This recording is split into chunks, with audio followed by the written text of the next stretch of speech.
Welcome to Seabreeze Church. We're glad you joined us today.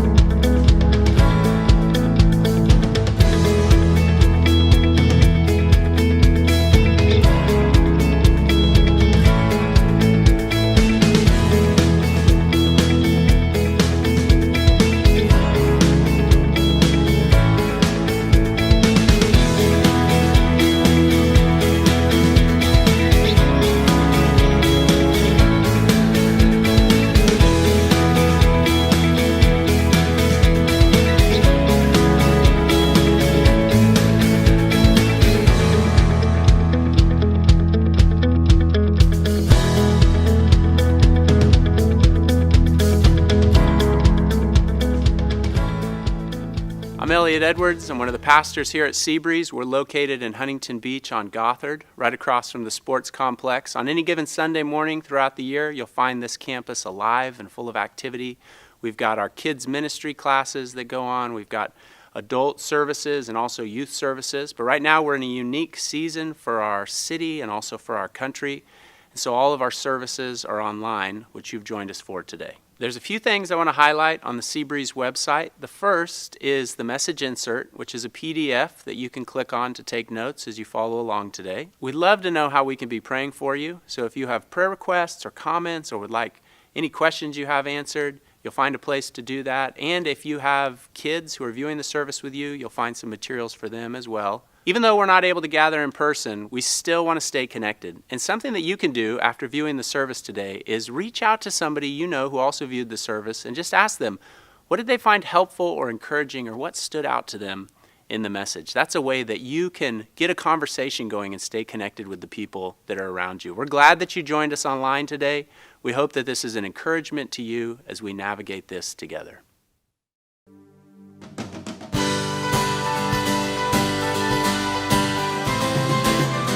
We're excited to worship with you today. Join us as we sing a couple songs.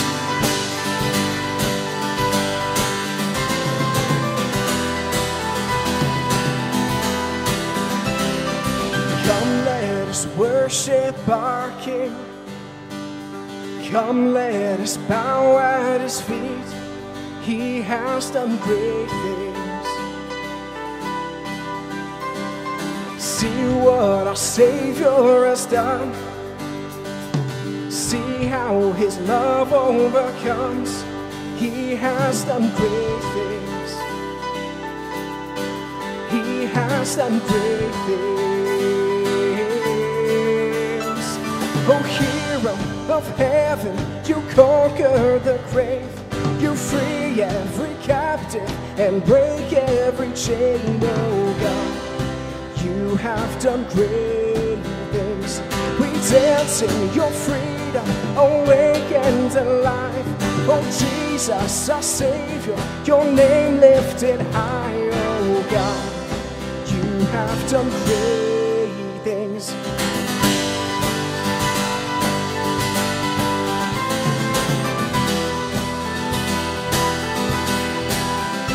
You've been faithful through every storm.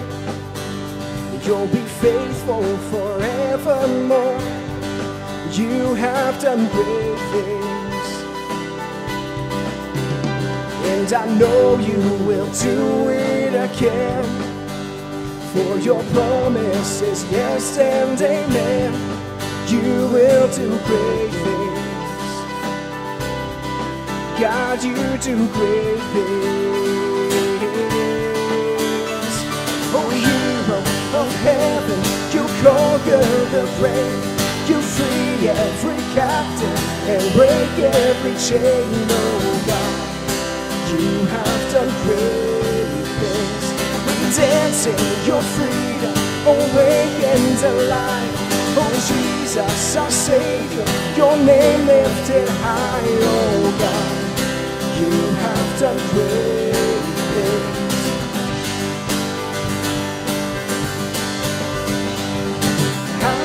Hallelujah, God, above it all. Hallelujah, God, unshakable. hallelujah, you have done great things. Hallelujah, God, above it all. Hallelujah, God, unshakable. Hallelujah, you have done great things. You've done great things. Oh, hero of heaven, you conquer the grave. You free every captive and break every chain, oh God. You have done great things. We dance in your freedom, awake and alive. Oh Jesus, our Savior, your name lifted high, oh God. You have done great things. You have done great things. Oh God, you do great things.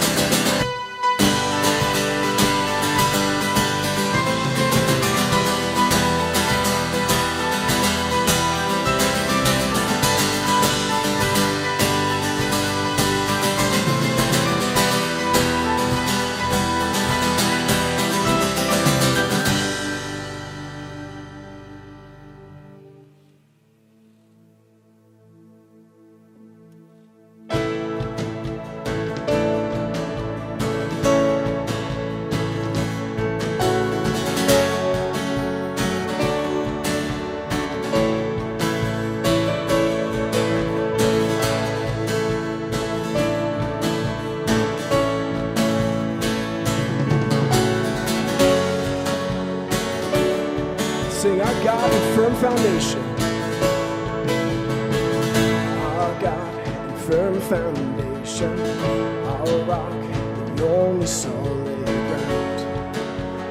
Nations rise and fall. Kingdoms once strong, now shaken. We trust forever in your name. The name of Jesus. Trust the name of Jesus. You are the only King forever. Almighty God, we lift you higher. You are the only King forever, forevermore. You are victorious. You are the only King forever. Almighty God, we lift you higher. You are the only King forever, forevermore. You are victorious.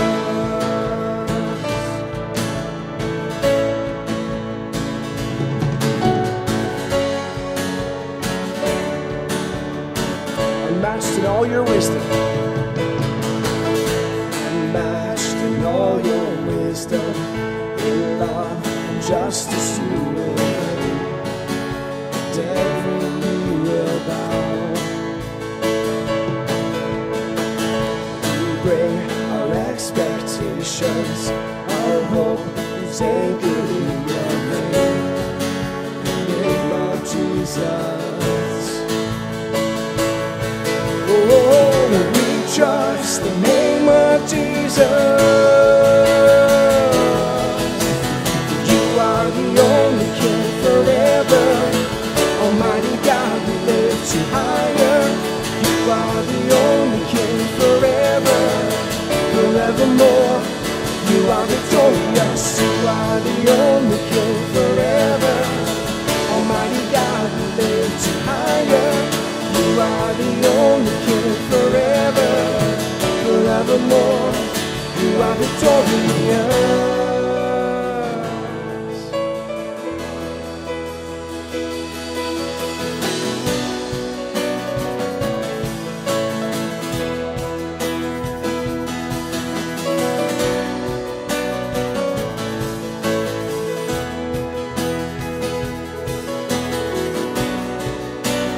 Sing, we lift our banner high.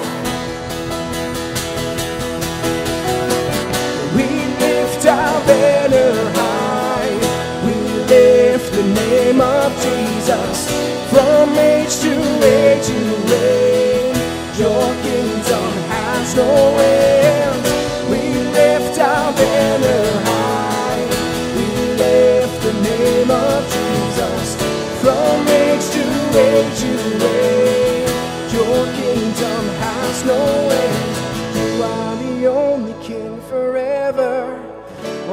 God, we lift you higher. You are the only King forever, forevermore. You are victorious, you are the only King forever. Almighty God, we lift you higher. You are the only King forever, forevermore. You are victorious.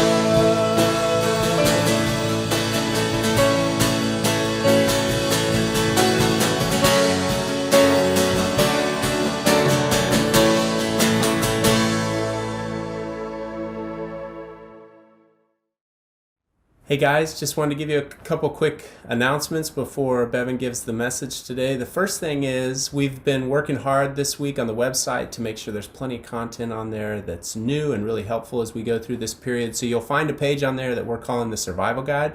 And on there, there's going to be weekly video posts by Bevan that kind of explain what the Bible has to say that could really help us in this season. The one he did this last week was on anxiety. Very, very helpful about what we can do with it, how God will give us peace in different times when we're really struggling with what's happening around us. So I'd encourage you to go on there, check it out. You'll also find some blogs, some articles, how to use your time, how to get started reading the Bible. Lots of great material on there. There's resources for parents. There's activities to do with your kids, conversations that you can have with your kids, different suggested reading sources, stuff that you can watch. So go on there, get familiar with it. Each week it's going to be updated. There's going to be a lot of content. A second thing that I want to highlight is the growth groups that we're going to be starting this week. In this season where we're isolated and we can't meet in person, it's really, really important that we still stay connected. One of our values here at Seabreeze is growth requires community. And so we want to provide a way for us to experience that. So we're going to be using a video platform so we can get together, see each other's faces, hear each other's voices, process what's happening, discuss the Sunday message. I think that would be really beneficial. So jump on there, sign up for one of those groups, and we'd love to see you in there. And then finally, if you're using the YouVersion Bible app to follow along and take notes, you can do that this morning. If you've got it downloaded, just click on the More button down in the bottom right.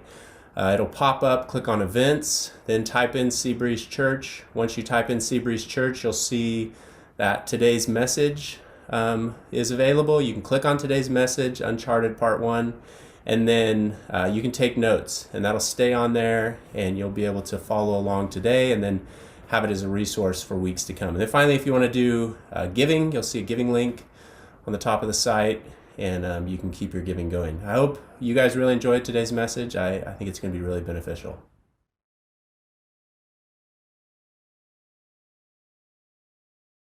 Well, hello everyone. Welcome to Seabreeze Church Online. If you're new to Seabreeze, my name is Bevan. I'm the pastor, and I'm so glad that you've joined us today.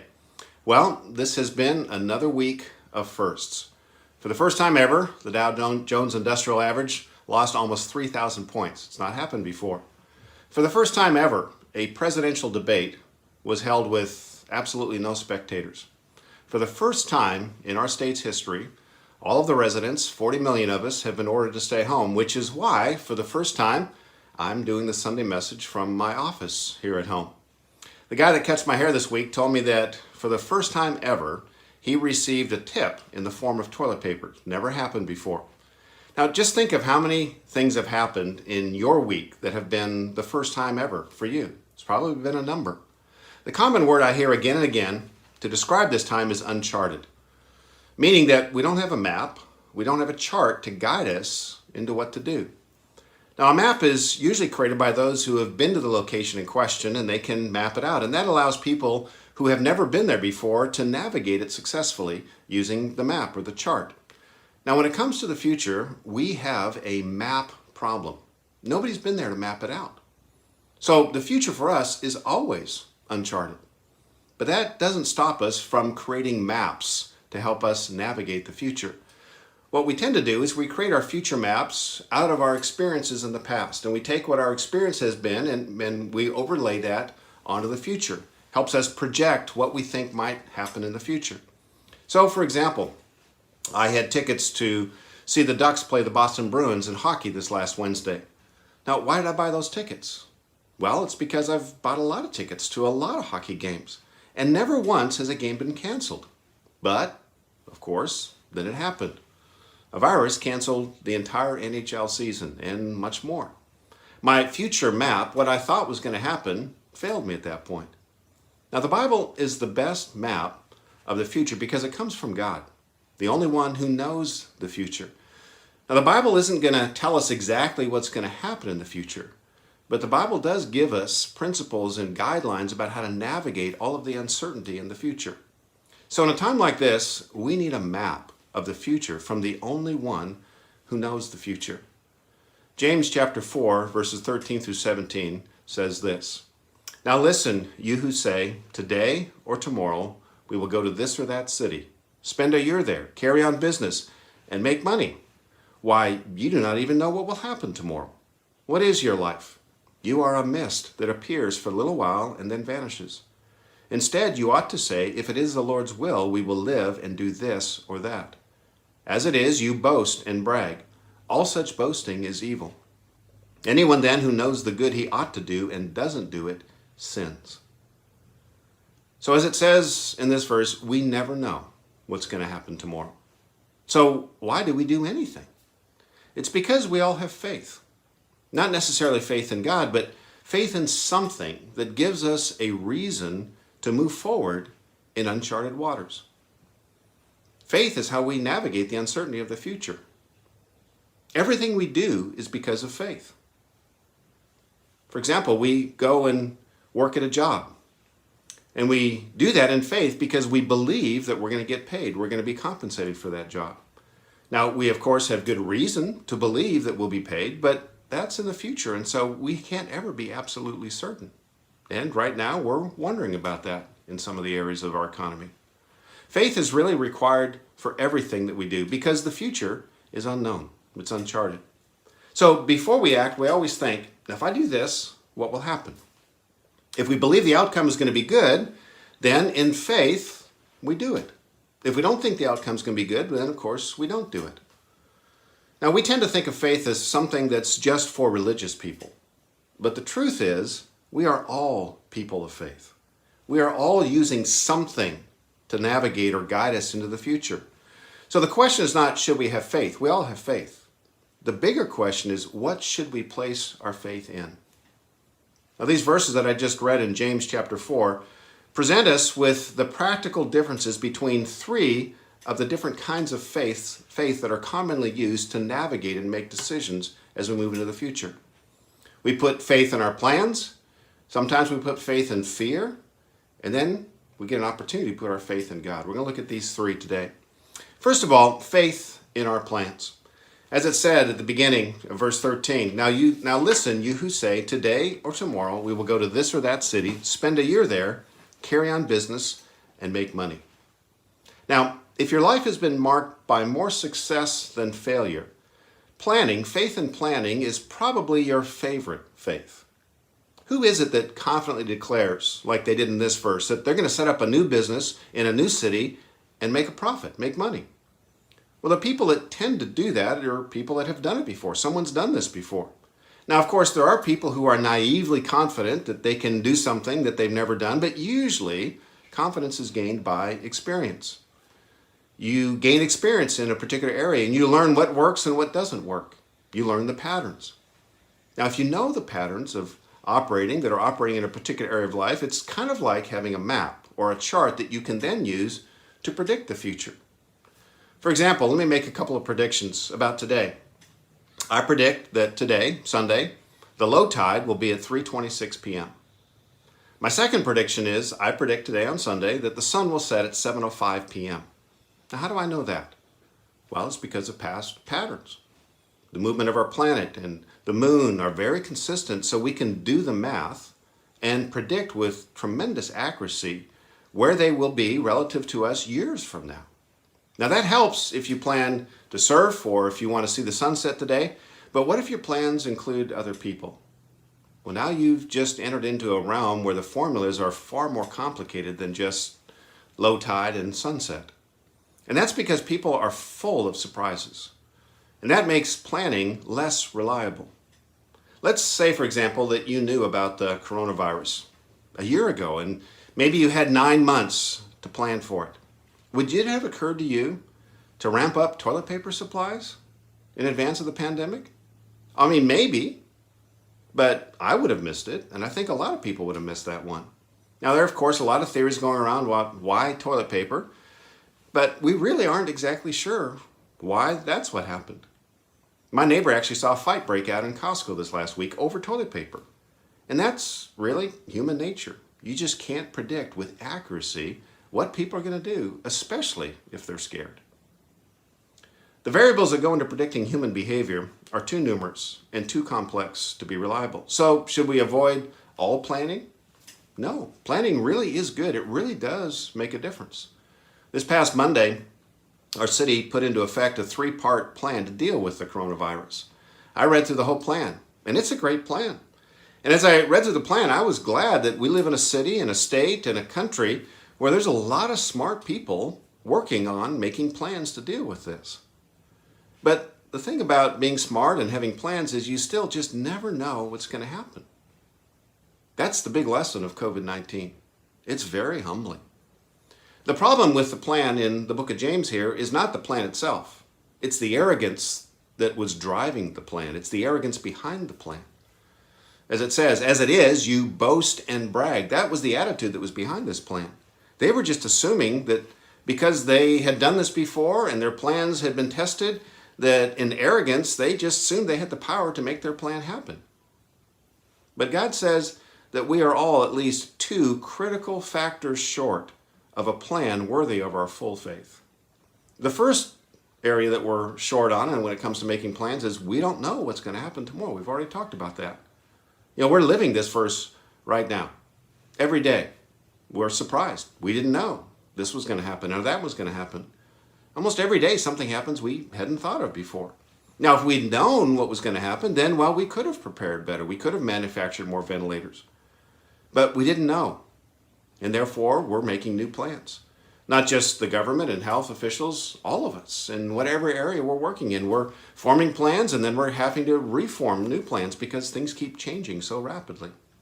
I watched a news conference this past week with the LA County Health Department, and they were asked all kinds of questions, and the same answer was given to almost all of the questions. The answer was this: we don't know. This was said over and over again. How long will this last? We don't know. How bad is it? We just don't know. We don't have enough testing. We don't know. When will there be a cure? We don't know. Probably at least 1.5 years, but we just don't know. Do we have enough hospital beds? Again, we don't know. This went on and on and on. We just don't know. Now, our second big planning problem is that not only do we not know what's going to happen tomorrow, we also don't even know if we're going to be here tomorrow. As it says in this verse, what is your life? You are a mist that appears for a little while and then vanishes. Now, living here in Huntington Beach near the coast, we have all seen the fog roll in the morning, the marine layer come in, and then just a few hours later, the sun burn it off. That's a description of what our life is really like in the grand scope of all of eternity. Now, we're worth much more than mist, but we are not much more stable than that in the grand scope of the eternal timeline. And we tend to forget how fragile we really are, how short our life really is. And COVID-19 is just another in a long line of reminders that we need to put our faith in something more than just our plans. That brings us to the second faith that we use to navigate the future, and that is faith in our fears. What this means is we let our fears tell us what to do and what not to do, how to guide us as we make our decisions in the future. Now, we tend not to think of fear as a faith. But again, faith is whatever we use to navigate the uncertainty of the future. So if your life, as I said earlier, has been marked by more success than failure, your favorite faith will probably be your plans, because so many of them have worked well for you. But if on the other side, if your life has been marked more by fear and failure than success, fear is probably your favorite faith. If you've been hurt more, if you've been wronged more, if things have unraveled more, you probably lean more towards fear as your favorite faith. This is how fear works as it guides us. James chapter 4:17, the last verse in this passage says, anyone then who knows the good he ought to do and doesn't do it sins. Now, why would we struggle to do the good things that we know that we ought to do? Well, again, the reason is past experience. We take our past experience and we use it to guide our future decisions. And it turns out that past experience not only produces formulas that drive our planning, it also produces fears that drive our decisions. You see, we not only learn what does work, we also learn what does not work. And we don't learn it by just receiving a report that we read. We learn it by failing, by getting hurt. And whenever we get hurt, what we tend to do is we decide that we want to do whatever we can to avoid getting hurt again. But how do we do that? Well, just like the planner, we try to figure out what's most predictable. Now, what is most predictable as you look to the future, and therefore safer? Doing nothing or doing something? Well, doing nothing is safer, at least in the short term. So rather than arrogantly plan for the future, this person tends to use fear to avoid doing much of anything in the future. Now, fear is kind of a basic approach to the future, but beyond basic fear, future fear tends to take particular forms depending on the person and depending on their experience. And I want to just mention 4 future fears that I've seen people use now to guide them in light of this current crisis. The first kind of future fear is critical fear. These are the people who, in uncertainty, they crank up the criticism of people around them and generally of those in authority. They are the ones, the critical fear people, they're the ones, if you listen to them, they know what everybody else should be doing, especially those in charge. But they're not really doing much of anything themselves. That's the nature of being critical. Criticizing sounds impressive, sounds like you really know what you're talking about, but you're not really doing much of anything. Criticizing just keeps you from doing good. Now, there will be a time in our future to evaluate the decisions that are being made now and the responses to all these decisions and to learn from it. But now is not the time to be critical of those making these decisions, of those in authority. Now is the time to do what very few people ever do, and that is follow well. The second kind of fear that I'm seeing surface is what I call uncommitted fear. Most of the good that needs to be done in this world is not just a single act of goodness. It requires an investment in someone or something over a period of time. And that requires commitment.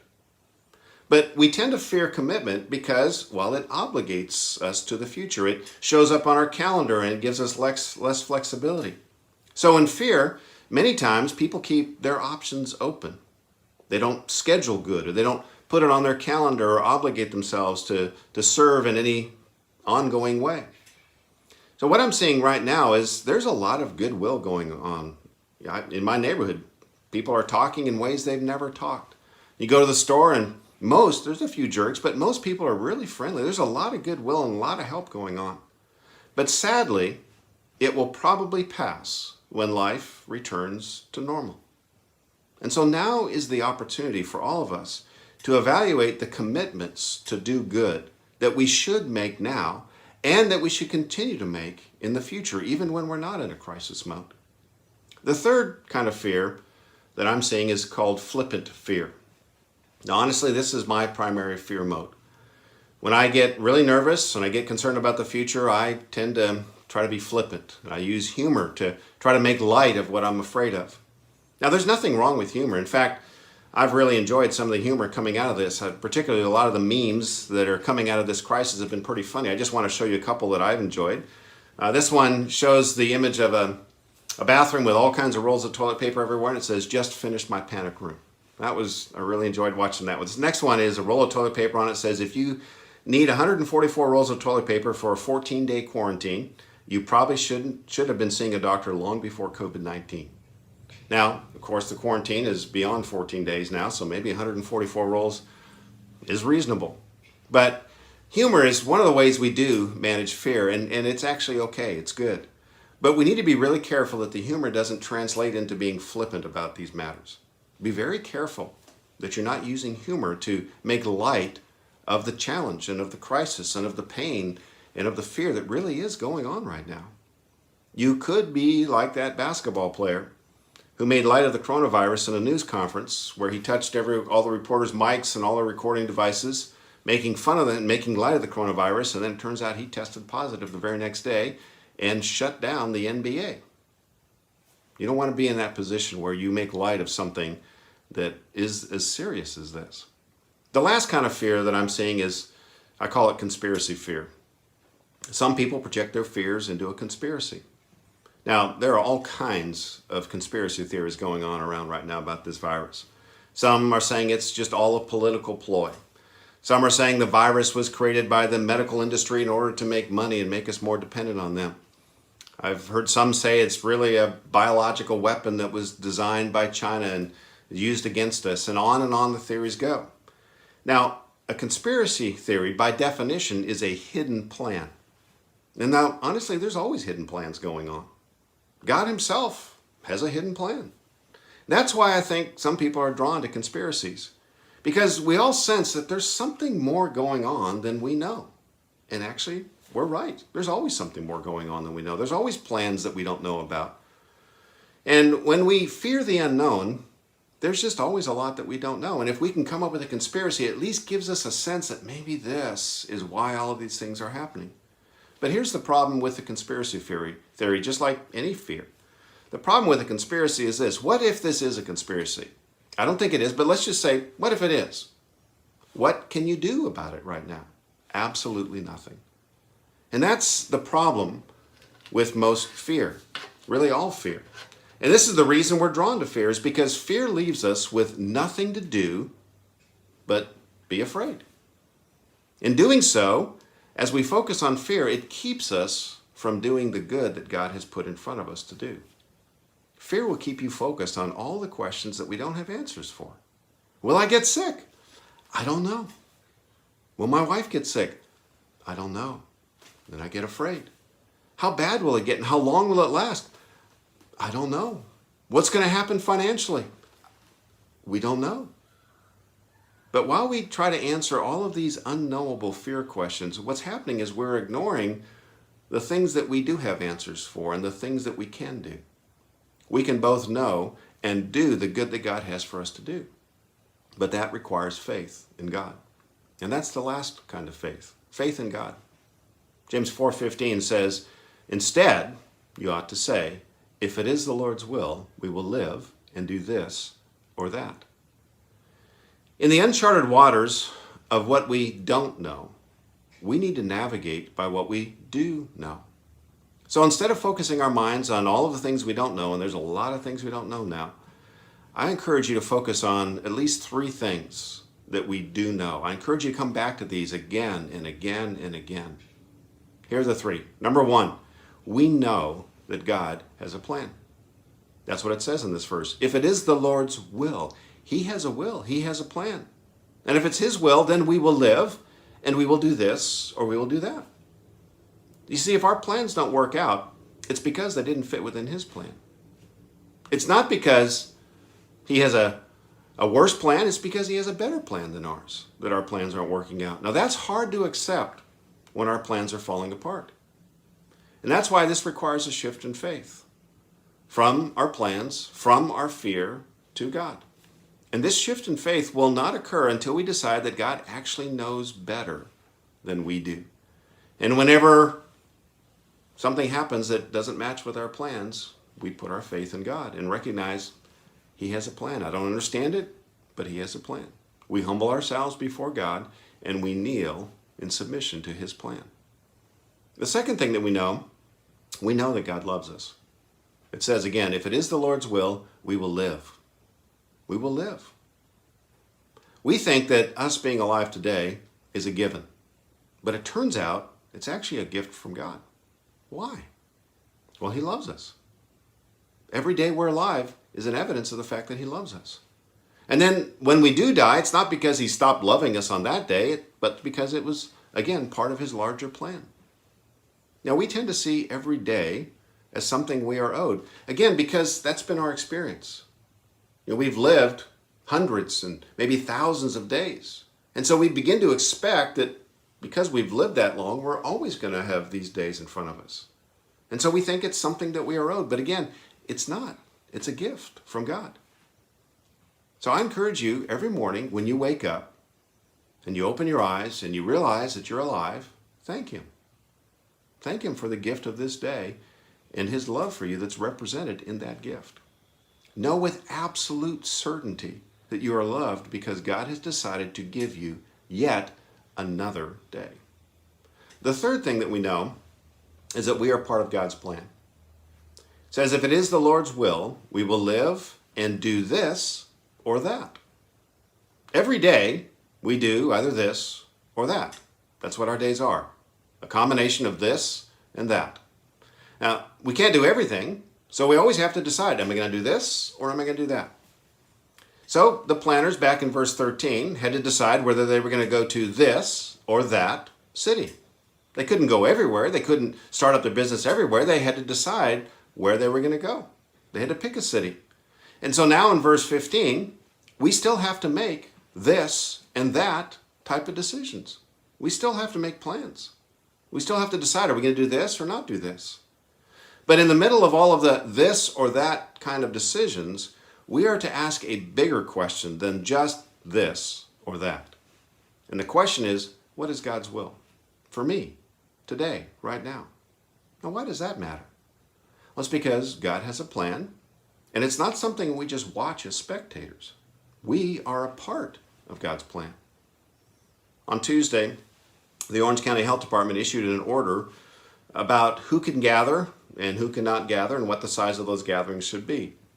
And they made an exception for what's been called essential businesses and services. This is a new category that we've heard a lot about. And I don't know if you've ever read through the list of what businesses and what services are essential, but I read through this list that the Orange County Health Department put out.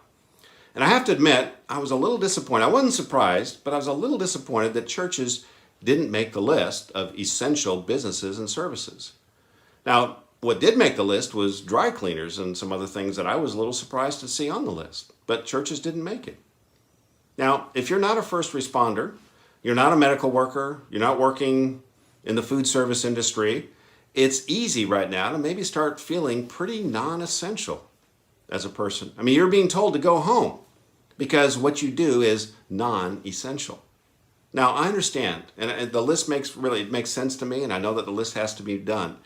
So I understand why this list has been created, but I want to remind all of us that we are all essential to God. God doesn't have a list of, well, that's essential, what they do is essential, this person's essential, and these people are not essential. It's all essential to God. What we do is all essential. God certainly didn't need our minds. He didn't need our hands and our bodies to be able to do the work that He wanted done on earth. He could do it without us. But He created us uniquely in order to be able to do good so that we can be a part of the essential work that He is doing in this world. Now, we cannot come up with a perfect plan to make the future bend to our will. And we cannot accurately trust fear to protect us from the future. The only thing that we can ever be certain about is that God has given all of us something good to do today. So let's all do the good that God has placed in front of us today. There are tremendous opportunities right now to do good, and maybe a little more free time to do that good. You know, if you're like me, you probably already had a list, maybe written or at least in your mind, of some of the good things that you have been intending to get around to for some time now. But you haven't been doing it. And the reason is that until this crisis, most days, all of the this and that decisions were kind of already made for us because we're working jobs and our weeks are already kind of scheduled. And so I never had to wake up on Monday, for example, and think, what should I do today? I knew. Monday's our meeting day. We've got meetings lined up all day. I knew what I was going to do. It wasn't a this or that decision. I knew what this and that was because it was set. But now, this and that has been thrown up in the air. Almost every day we're doing a new this and not that. It's disorienting, but it also is a great opportunity to rearrange the this and that patterns of your day. So I would encourage you to take advantage of it. What are some things that you've been wanting to get around to for a long time that, well, maybe now you can do?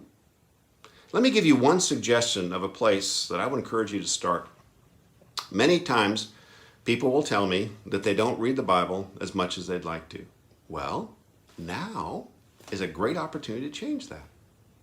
On our website, we put together a resource called a COVID-19 Survival Guide. If you click on that resource, you'll see all kinds of other buttons, a lot of helpful ideas and resources for families and for individuals to help you navigate through this uncertainty. And we're going to keep adding more resources and things that we really think will be helpful for you as we go forward in this thing. But there's one section that I want to talk about. It's about how to read the Bible.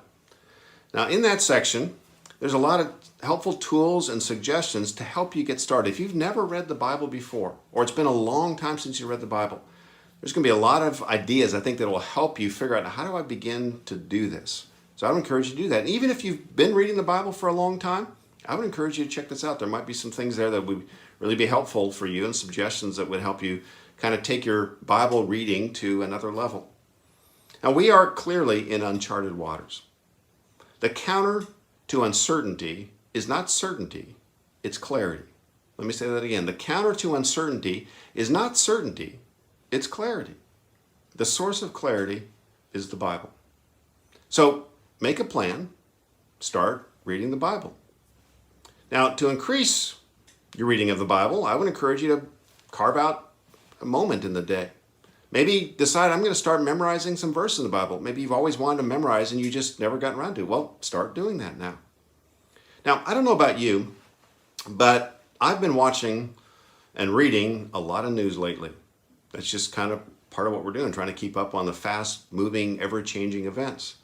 And whenever I get done reading or watching some of the news, it usually leaves me somewhat confused and fairly unsettled.